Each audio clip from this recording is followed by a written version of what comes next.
खबरों के सिलसिले को आगे बढ़ा लेंगे और खबर शामिल करेंगे हरिपुर से ज़ीशान जावेद की रिपोर्ट के मुताबिक, जहां पर ईद उल अज़हा के हवाले से एक मीटिंग का इनेकाद किया गया। डीपीओ हरिपुर की ज़ेरे सदारत ईद उल अज़हा की आमद अमन व अमान की सूरत हाल को बरकरार रखने के लिए आला सतह मीटिंग का इनेकाद किया गया।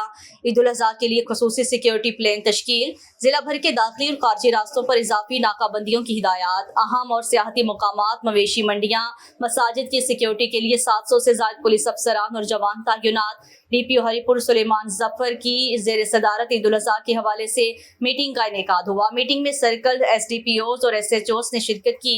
मीटिंग में जिला भर के मजमूई अमन अमान और सिक्योरिटी सूरत हाल का जायजा लिया गया।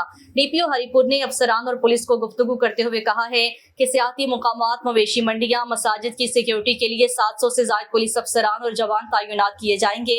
तजारती मराकज़ और बाजारों में गैर मामूली रश को कंट्रोल करने के लिए ट्रैफिक पुलिस एहलकारों की इजाफी नफरी भी तैनात की जाएगी। ईद उल अज़हा की नमाज के लिए जिला भर के बड़े मसाजिद और ईदगाहों पर पुलिस एहलकार सिक्योरिटी ड्यूटी के फराइज सर अंजाम देंगे। हवाई फायरिंग की रोकथाम के लिए उलमाए कराम के जरिए अवामुन नास में आगाही भी दें। ईद उल अज़हा के मौका पर जराइम की इंसदाद के लिए तमाम तर वसाइल बरोए कार लाएं। हदूद थाने में गश्तों के निज़ाम को बेहतर बनाएं। स्नैप चेकिंग और नाकाबंदी पॉइंट्स को मौसर बनाएं। जिला के दाखिली और खारजी रास्तों पर मशकूक अफराद पर कड़ी नजर रखें। अवामुन नास के साथ अच्छे इखलाक और रवैये से पेश आएं।